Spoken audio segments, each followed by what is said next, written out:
આજે આપણે બનાવીશું પોટેટો રોસ્ટી. એના માટે 2 બટાકા લીધા છે અને 2 બટાકાને આપણે મીડિયમ સાઇઝની જે છીણી આવે છે એમાં છીણી લેવાના છે. કાચા બટાકા છે, કાચા બટાકા આપણે એને છીણી લઈશું.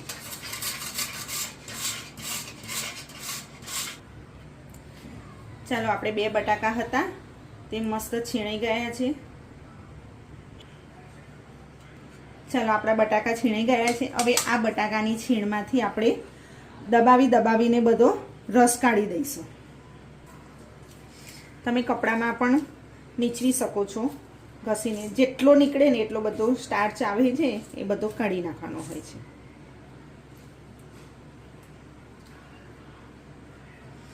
પાણીનો ભાગ રહેશે તો આ ક્રિસ્પી થશે નહીં, એટલા માટે આપણે પાણીનો ભાગ બધો કાઢી દેવાનો હોય છે.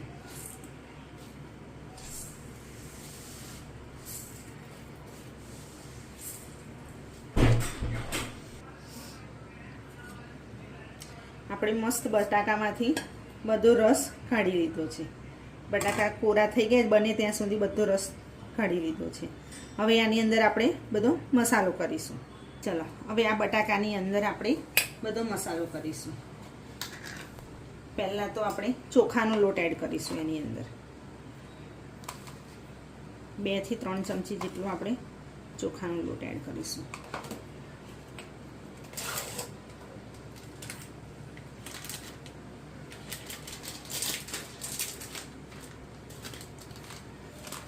એક ચમચી જેટલો કોર્નફ્લોર એડ કરીશું. 1 થી બીજી અડધી ચમચી જેવો છે.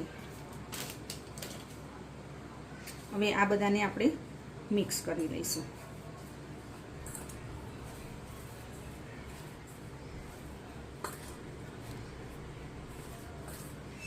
લોટ મિક્સ થઈ ગયો છે.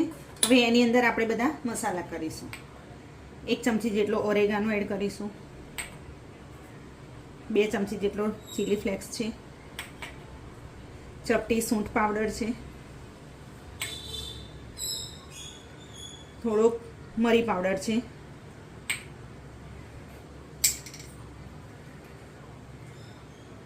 નાની ચમચી જેટલો આમચૂર પાવડર છે. ਇਸ પ્રમાણે આપણે મીઠું એડ કરીશું. આમાં લીંબુનો રસ એડ કરાય નહીં. અને થોડીક ધાણા ભાજી એડ કરીશું.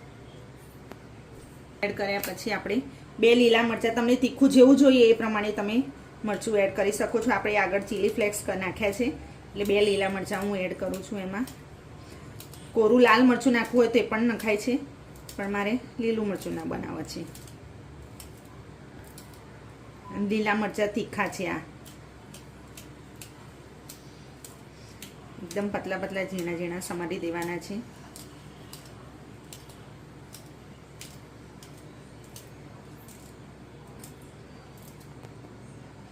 હવે આને બરાબર આપણે હાથેથી મિક્સ કરી દઈશું.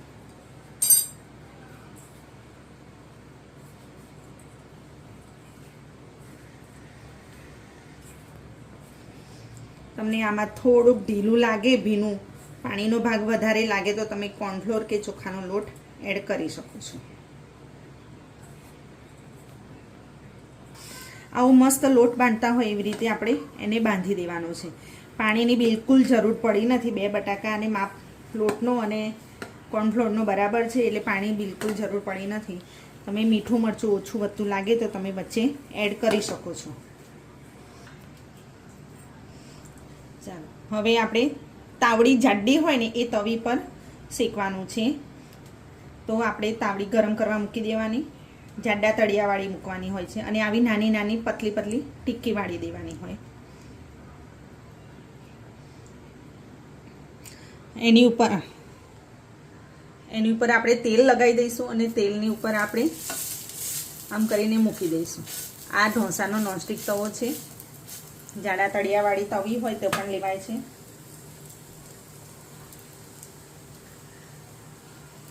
અને આને ધીરા ગેસ પર આપણે શેકાવા દેવાનું છે.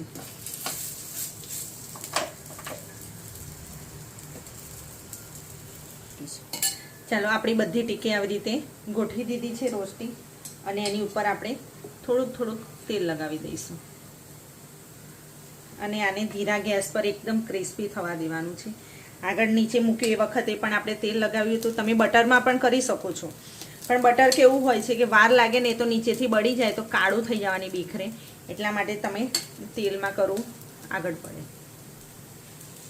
મસ્ત આને શેકાવા દેવાનું છે, એકદમ ધીરા ગેસે ફેરવવા માટે કે કસાની ઉતાવળ કરવી નહીં. ચલો આપણે હવે રોટલી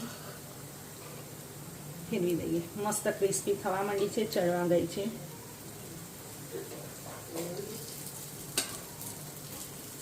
અને શાંતિથી 10-1 મિનિટ તો આપવી જ પડશે ચડવા માટે, કારણ કે આપણે બટાકા કાચા લીધા છે, એમાં ચોખાનો લોટ એડ કરેલો છે અને કોર્નફ્લોર એડ કર્યું છે, એટલે શાંતિથી ચડવા દેવાની છે અને ઉતાળ કરવાની નહીં, થઈ જાય નહીં.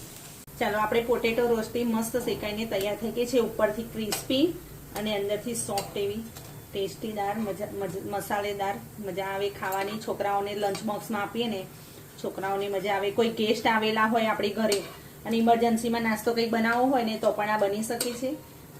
મસ્ત ક્રિસ્પી થઈ ગઈ છે અને આપણે બહાર કાઢી લઈશું. મિત્રો આપણી પોટેટો રોસ્ટી રેડી છે બનીને, મસ્ત એવી ઉપરથી ક્રિસ્પી અને ચીઝી, ઉપરથી ચીઝ ભભરાવ્યું છે, મસ્ત છીણ્યું છે. અને ગ્રીન ચટણી તમે ગ્રીન ચટણી સાથે પણ ખાઈ શકો છો, ખજૂર આમલીની ચટણી સાથે, કેચઅપ સાથે પણ ખાઈ શકાય છે. છોકરાઓને લંચ બોક્સમાં પણ આપી શકાય છે. વિડીયો ગમે તો લાઇક, શેર એન્ડ સબસ્ક્રાઈબ જરૂરથી કરજો. Thank you.